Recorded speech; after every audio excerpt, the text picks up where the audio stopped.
Oi, boa noite. Boa noite, Kézia. Tudo bem? Tudo bom? Tá conseguindo me ouvir bem?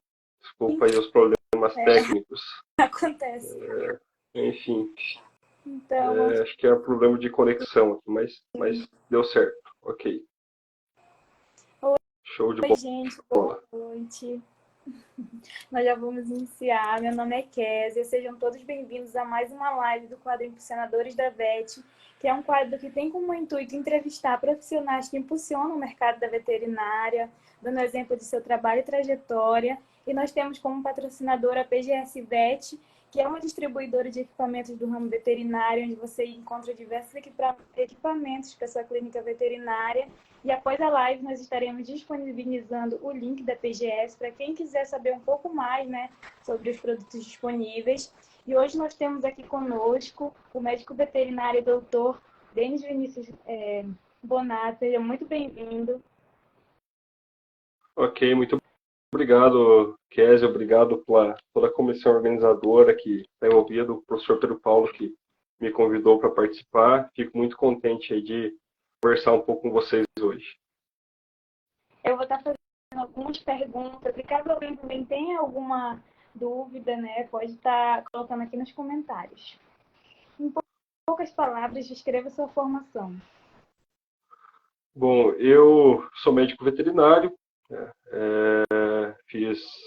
na verdade eu sempre quis migrar para a área durante a formação, né, a graduação eu queria trabalhar com nutrição de ruminantes, de bovinos, mas a, a trajetória aí na vida acadêmica e profissional, eu acabei migrando para a reprodução, né, as oportunidades tanto de fazer pós-graduação, de trabalho, então eu fiz uma especialização na verdade, eu procurei uma especialização que envolvesse clínica médica, nutrição e reprodução de bovinos, por causa da nutrição. E aí lá acabei aprofundando um pouco mais, né, o trabalho o conhecimento na reprodução. E aí fiz mestrado, doutorado na área de reprodução. E hoje atuo aí praticamente exclusivamente com reprodução.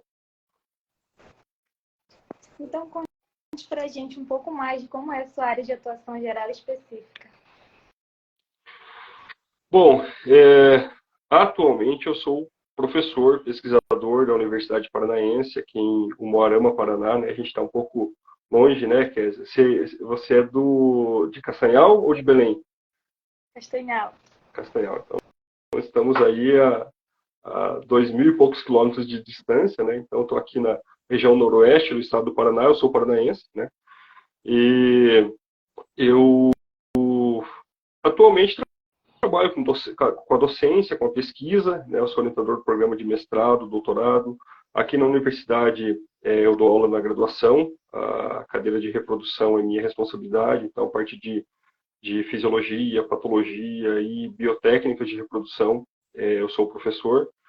Também acabo dando aula de outras disciplinas, dou aula de forjicultura, né? Pela base que eu tive lá da formação em nutrição, até fui aluno do professor Marlon, né? Não dá para falar muito alto isso aí, porque senão ele vai, né? Ele, uma pessoa tão jovem, foi meu professor, né? Eu sei que ele foi o último entrevistado aqui, mas enfim, fui aluno dele na nutrição e utilizo esses conhecimentos também, mas como pesquisador, orientador de mestrado, doutorado, eu realizo pesquisas voltadas exclusivamente para a reprodução. Tá? Posso dizer que 80% das pesquisas que eu faço é com reprodução bovina. Agora ingressou um doutorando, o Gustavo, para trabalhar com reprodução equina. Tá? Estamos começando a fazer algumas pesquisas com reprodução equina também. E algumas coisas também com reprodução de pequenos ruminantes. Também temos alguns projetos para isso. E como a gente está fazendo ciência e envolve outras espécies, então tem alguns colegas de pesquisa, o pessoal, até o professor Pedro Paulo, aí na Federal do Pará, pessoal da Universidade Estadual de Maringá, aqui do Paraná, da Estadual de Londrina. A gente faz algumas pesquisas envolvendo, estudando um pouco da patogenia de algumas doenças reprodutivas, utilizando aí modelo murino, né? Então, trabalhando com camundongo também, mas posso dizer que 80% das pesquisas hoje são com reprodução bovina. Eu gosto muito de ultrassonografia Doppler, então, no doutorado eu já trabalhei com ultrassonografia Doppler para avaliar área de perfusão de corpo lúteo, coisa que eu tive primeiro contato lá com o professor Pedro Paulo, quando eu estava no mestrado, que a gente usava a ultrassonografia Doppler para avaliar corpo lúteo.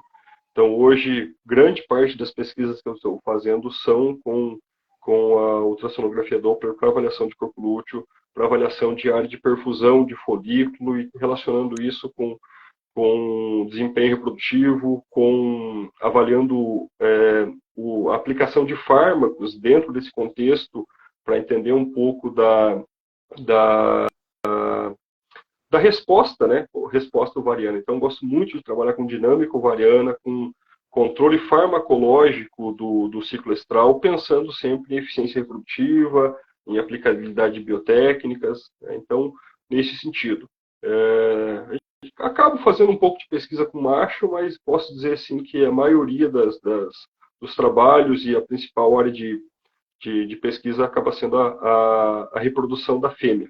Tá? E 80% fêmea bovina, mas muito do que eu já fiz com fêmea bovina, agora a gente está migrando para trabalhar com éguas também, tá? Para avaliar as respostas aos fármacos, para a gente decidir qual é o melhor momento, baseado na ultrassonografia Doppler, de eu aplicar, por exemplo, um indutor de ovulação, então coisas nesse sentido, né? Então, hoje eu estou trabalhando mais com isso. Mas antes de me dedicar à docência, eu trabalhei como veterinário de campo.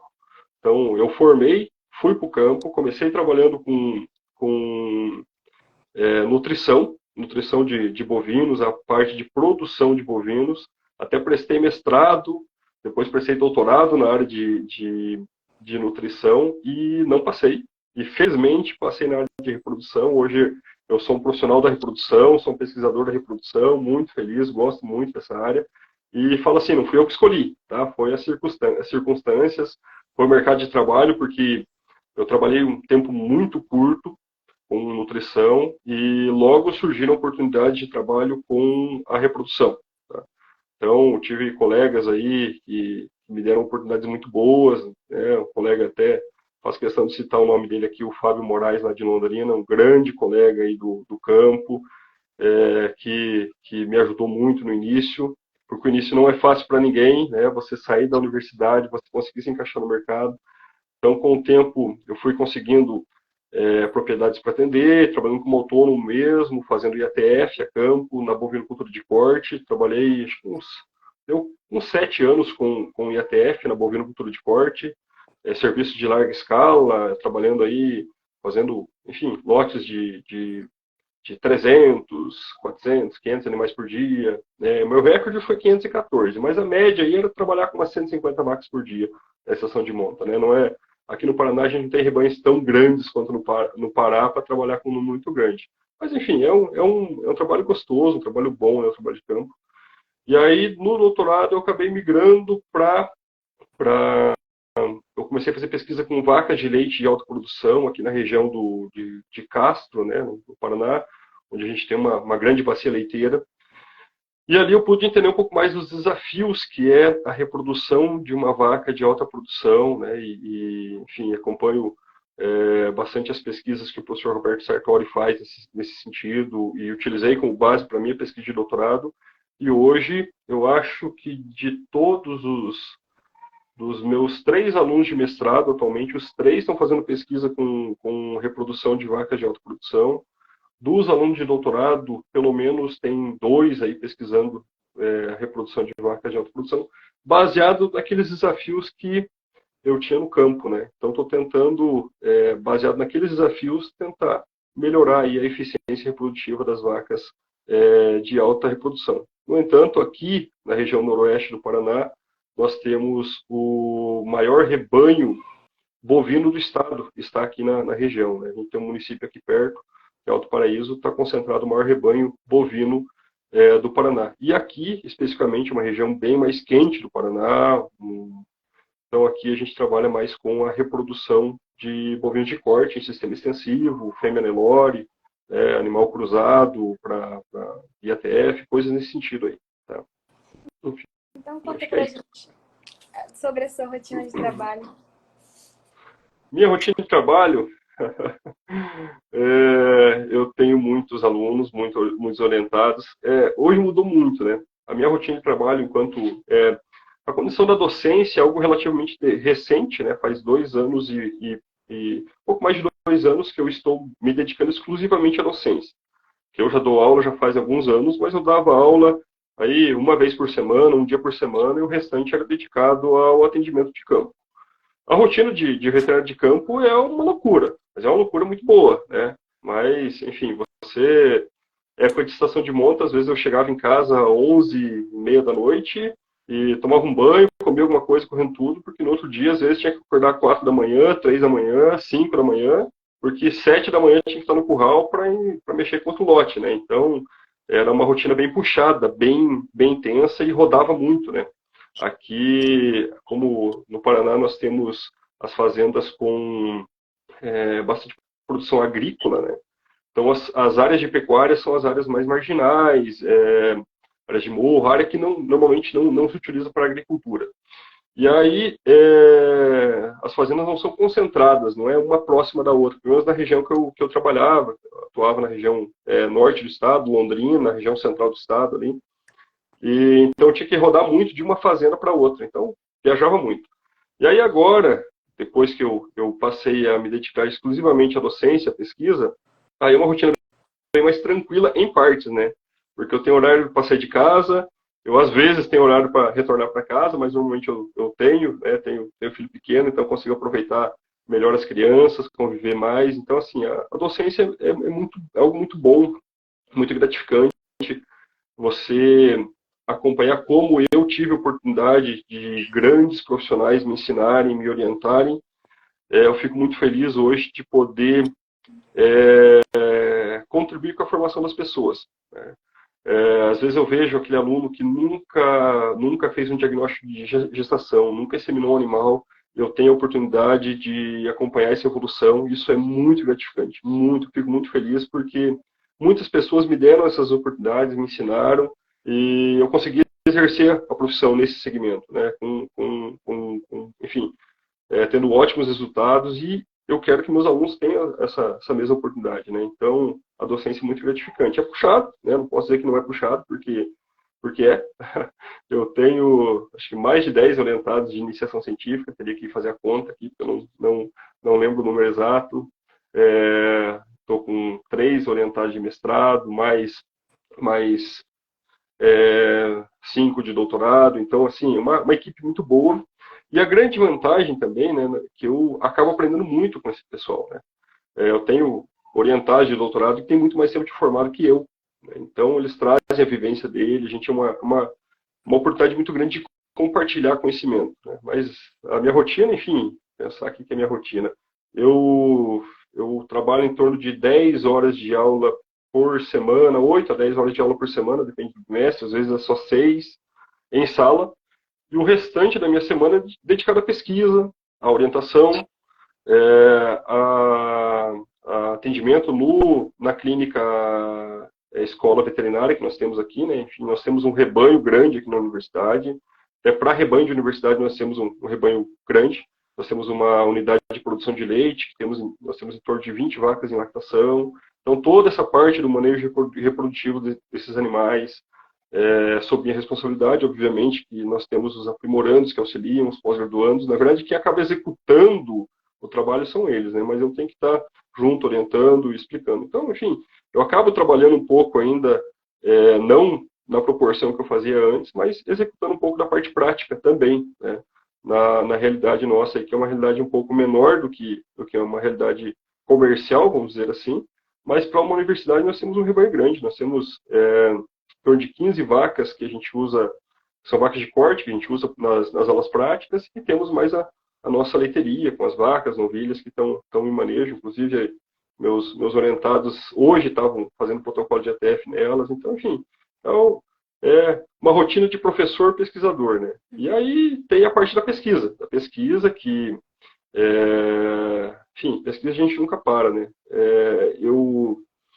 É difícil a gente ter um professor que tenha disponível um rebanho para fazer pesquisa. Então, as pesquisas elas são realizadas em fazendas parceiras, muitas das fazendas que eu atendia como veterinário de campo. Então, tem uma grande parceria com uma fazenda em Arapoti. O gerente da fazenda, o Emanuel Binotto, foi meu colega de pós-graduação lá na UEL. E essa fazenda tem em torno de 650 vacas em lactação. E lá a gente está realizando as pesquisas de avaliar fármacos, avaliar resposta ovariana, entender um pouco da fisiologia ovariana. E aí eu faço esse primeiro contato e quem acaba executando o experimento são os pós-graduandos. Eles vão lá e eu fico monitorando a distância um pouco, né? Às vezes, mês passado eu fui na fazenda, acompanhei um pouco, mas normalmente a gente monitora um pouco mais a distância e fica orientando por Meet, né? Hoje tem essa vantagem, enfim. Mas é mais ou menos assim a rotina. Tá? Nós temos aqui uma pergunta do Dr. Pedro Paulo. Opa, meu mentor. Quais seus maiores desafios na reprodução a campo? Olha, eu acho que o maior desafio primeiramente, é o aspecto cultural do produtor, né? Eu tive a oportunidade de, nos 8 anos e pouco eu trabalhei a campo, né, de fazer parte de gestão de produção de propriedade e colocar e fazer análise de rentabilidade da aplicação de biotécnicas, né? Então, a gente vê hoje em dia que ainda temos alguns produtores que relutam um pouco em ter o médico veterinário na propriedade, em achar, não, mas o veterinário é caro, custa caro, o atendimento veterinário não compensa. Cito alguns exemplos até de atendimentos que eu fiz agora, recentemente, aqui na nossa clínica escola, em que a pessoa comprou uma vaca, lá, vou dar um exemplo, né? Mas é uma situação real. Comprou a vaca, pagou lá, não lembro o valor exato aí, mas em torno de uns 6, 7 mil, que era uma vaca de leite prenhe. Aí me chamou porque a vaca era para ter parido, não pariu. Aí quando a coisa complicou, chamou o veterinário, né? Aí eu fui examinar, a vaca tinha um monte de aderências ali, uterinas. Provavelmente ela teve enfim, tinha uma infecção uterina teve um processo de infecção uterina bem severo, que causou aderências, e era uma vaca que estava infértil, né? Não tinha... Primeira vez que eu vejo um animal que chegou a ter estenose de reto e estenose vaginal, tá? Primeiro caso que eu pego de animal assim. E aí eu avaliei um pequeno produtor, né? Pô, pensei, podia ter chamado o veterinário para examinar esse animal quando ele estava comprando, né? E aí a gente analisou tudo, né? Tem que pensar também no aspecto social do atendimento veterinário, principalmente quando você atende pequeno produtor, né?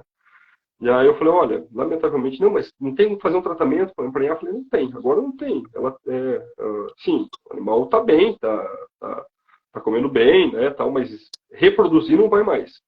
Então, aí, se você for analisar o valor que ele pagou naquela vaca, que a pessoa vaca ia produzir leite, que ia deixar uma cria lá para ele, que ia ser outra, na expectativa dele que nascesse uma fêmea e fosse outra vaca produtora de leite, ele acabou tendo um prejuízo muito grande, né? Então, esse é um dos aspectos, o aspecto cultural. Mas quando... eu sempre notava, né? Tudo. A gente tinha controle de tudo quando trabalhava no campo, de custo, de cada prenhez que tinha nas fazendas.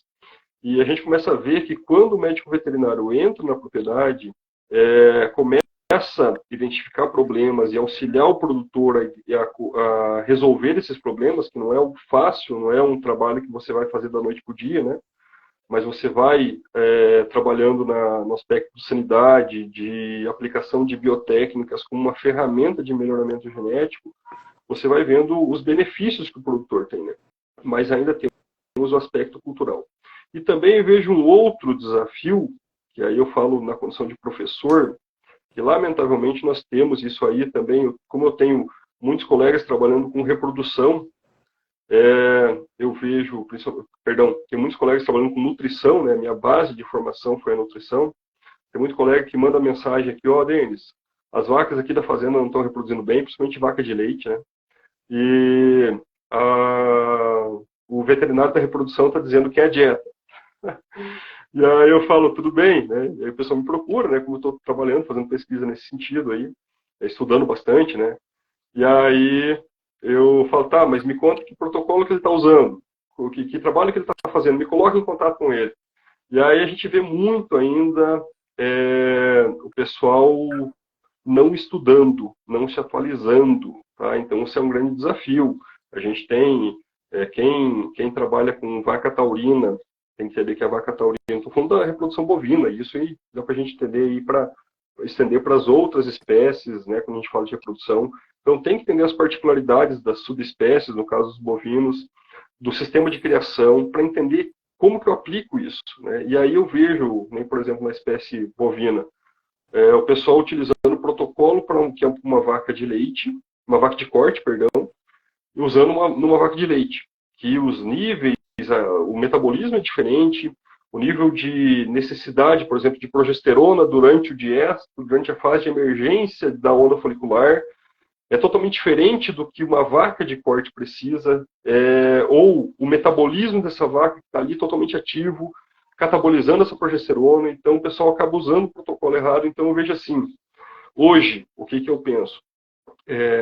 As biotécnicas estão aí, a reprodução está aí, com uma ferramenta muito grande de melhoramento genético. No entanto, o médico veterinário tem que estar atualizado, tem que estar estudando, tem que estar a par do que está sendo publicado. Não é só saber executar a técnica. Eu sei inseminar muito bem, eu transfiro muito bem o embrião, eu sei fazer aspiração folicular numa vaca. Mas saber quando aplicar uma biotécnica, saber o momento certo, saber como que esse animal tem que estar no aspecto geral, no aspecto clínico, no aspecto nutricional, sanitário. Então, entender, pensar um pouquinho fora do básico lá da biotécnica, mas pensar num cenário mais amplo e também entender se aquela biotécnica é necessária para aquela propriedade, se ela já está pronta, né? Pensando em questão também de responsabilidade. Porque tudo tem custo, né? O produtor vai ter custo para executar uma biotécnica, pensar aí produção de embriões, né, que é um pouco mais caro e tal. É algo legal, funciona, uma ferramenta fantástica, só que tudo tem que ser planejado, primeiramente, para você ter resultado e, por mais importante, o produtor obter lucro, né? Ele tem que pensar que ele cria os animais ali, que é o sustento da família dele, que é a fonte de renda dele. Então, para isso, o veterinário tem que estar a par, tem que estar estudando, tem que estar atualizado. Então, isso eu considero hoje, eu como veterinário de campo, vi os desafios que eu tinha lá, o aspecto cultural do produtor, a relutância em, às vezes, querer usar uma vacina. A gente vê ainda fazendas que não usam suplementação mineral para os animais, não tem um bom planejamento forrageiro, uma boa nutrição para os animais, né? E aí, como professor agora, eu vejo que tem veterinários que estão entrando, estão saindo para o mercado aí e estão precisando estudar um pouco mais, tá? Se dedicar um pouquinho mais na graduação, ler um pouco mais de teoria, tá? Ter domínio prático das coisas, é importantíssimo, né? A gente está falando de biotécnicas, biotécnica é uma coisa prática, então tem que ter domínio prático, no entanto, tem que saber muito bem a teoria, saber muito bem a fisiologia para conseguir aplicar isso aí. Então, acho que mais ou menos por aí o desafio que eu vejo hoje na nossa realidade, né? A gente tem muita biotécnica, muita ferramenta. Se for falar de controle farmacológico, eu falava assim, no meu protocolo de vaca de leite, por exemplo, o meu D0 ele era baseado na condição ovariana que a vaca estava. Então, quando eu trabalhava no campo, tive um total de mais de 40 estagiários que me acompanharam, pessoal de estágio curricular, muita gente que ia fazer estágio lá na UEL, né, o curricular na UEL acompanhava os pós-graduandos no atendimento de campo. E aí o estagiário ficava louco, né, porque cada vaca eu fazia um determinado manejo, enfim, aplicava um determinado fármaco. E ele ficava, não, mas por que você fez isso? Ah, porque eu avaliei a condição ovariana, essa vaca estava em anestro, então tem que colocar na pré-sincronização e tal. E aí muitas vezes não era professor, era veterinário de campo, né? Eu não tinha como ficar explicando toda a fisiologia ovariana para o aluno. Eu via que o cara estava no 5º ano, fazendo curricular, e faltava base, né? Faltava estudar. Então, sim, quem quer trabalhar, quem quer atuar, seja no segmento que for, tem que ter base de formação, tem que conhecer de fisiologia, tem que conhecer anatomia é o básico, mas principalmente fisiologia, né? E entender os outros recursos. No caso, trabalho principalmente com controle farmacológico do ciclo estral, eu tenho que conhecer cada fármaco que eu trabalho, quando que eu aplico, como que ele atua, como que ele funciona, e dessa forma a tendência é a gente ter melhores resultados, né? Lógico, a gente não consegue controlar tudo, resultado ruim todo mundo vai ter, né? Mas quando você tem um resultado ruim, é interessante você parar, pensar, refletir, tentar identificar o que foi a causa daquele resultado ruim, tentar corrigir isso aí, né? Enfim, mas acho que é isso. Espero ter respondido aí o professor Pedro Paulo, que foi pessoa que... Hoje eu sou apaixonado por ultrassom, fiz mestrado com ultrassom, fiz doutorado utilizando ultrassom, e o professor Pedro Paulo foi a primeira pessoa que me colocou em contato com ultrassom veterinário. Então, fica aí meu reconhecimento e meu agradecimento ao professor Pedro Paulo, né? Enfim, espero ter respondido. E eu gostaria de aproveitar o momento também para convidar veterinários que tiverem interesse em participar. Nós teremos o curso de laudos em endoscopia e de cirurgia. Vai ser um curso online, então qualquer pessoa de qualquer lugar do Brasil, né, vai poder estar fazendo. E também vai ficar gravado para quem não puder assistir no momento. E quem tiver interesse, nós temos vários cursos disponíveis. Vocês podem estar entrando em contato para saber um pouquinho mais também. Então, doutor, que dicas você tem para os futuros novos e profissionais com experiência no mercado de trabalho? Pois olha, eu sempre falo assim para os meus alunos, né? Principalmente para os alunos do 5º ano, nos últimos 3 anos, não, nos últimos 2, nos últimos 3 anos, eu dei a última aula dos nossos 5º anos aqui, né? Então, a última aula da graduação foi comigo. Eu sempre brinco, e aí, gente? Gosto de fazer uma pressãozinha assim, né? Para dar aquela judiada no bom sentido, né? Mas coloco assim, e aí, pessoal? Já pararam para pensar que acabou? Tudo que vocês tinham para aprender na graduação, vocês aprenderam. Agora é ir para o curricular, mas a base, a teoria, tudo acabou. É isso, né? Falei, e aí, vocês estão prontos para atender o cachorro? A primeira coisa que surge aí, você é veterinário, surge o cachorro da tua avó, da tua sogra, né? E ainda mais da sogra você vai ter que atender, né? Senão vai complicar as coisas em casa. Mas, enfim, brinco com eles isso, né? Porque é muito comum no você recém-formado, você ter aquela sensação de que você não sabe nada, tá? Sei, Kézia, você está em que ano da faculdade? Ou já terminou? No 6º período? Período. Então, tem mais 2 anos de faculdade ainda. Mas eu tenho certeza que esses esses 6 períodos aí passaram num piscar de olhos, né? É muito rápido, é tudo muito rápido. E a medicina veterinária está muito ampla. Tá? A gente tem muito conhecimento, muito assunto, muita pesquisa boa. Então, assim, se dediquem, principalmente para quem está na graduação. Se dedique o máximo que você puder, porque 5 anos passam muito rápido. Então, participa de projeto de pesquisa, leiam, estudem, tá? Porque passa muito rápido. E quando chegar no 5º ano, você vai ter aquela sensação que você não sabe nada. Né? Pô, você está lá, eu lembro no dia da minha formatura, eu falei, meu Deus do céu, eu sou veterinário, eu peguei meu diploma, peguei no dia da formatura, no dia da colação de grau, eu peguei a identidade profissional do CRMV e peguei o diploma. E aí eu olhei e falei, meu Deus, eu sou veterinário e eu não sei nada. E agora? Jesus do céu. Mas assim, ó, a gente sabe, né, principalmente quem fez bem feito, quem estudou, quem se dedicou, quando você for desafiado, e a vida profissional é um desafio, cada dia é um desafio, seja na área que você estiver trabalhando, chegou um animal doente para você fazer um diagnóstico, é um desafio você criar uma linha de raciocínio para conseguir fechar aquele diagnóstico, prescrever um tratamento, enfim, né, pensar ali no prognóstico daquele animal, tudo isso aí é tudo desafiador, né? Só que a gente, se você fez bem feito, você para, respira, opa, estou atendendo um animal aqui, eu vou lembrar da semiologia. Tá, como é que eu faço? Então vamos por partes. Aí vai indo, aí você vai lembrando das disciplinas que você estudou na faculdade ali, né? E aí você vai fechando aquele diagnóstico, você vai ver, opa, não é tão difícil assim. Então, tem que ter uma base, tem que se dedicar, porque nós temos muito veterinário no mercado, muito mesmo. Cada semana abre uma universidade nova, abre um curso novo. Eu antes me preocupava com isso, hoje eu não me preocupo, que lamentavelmente a gente está vendo muita gente com diploma, mas pouca gente preparada, isso é um fato. Então tem que se dedicar, tem que estudar, tem que ter base, porque os bons, pelos alunos que eu tive, pelos orientados de estágio que eu tive, e tal, né, os estagiários, todos os bons estão muito bem empregados e o mercado de trabalho está indo atrás desse pessoal. Só que uma coisa é fato, que também é importante pensar. O começo não é fácil para ninguém. É difícil uma pessoa que consiga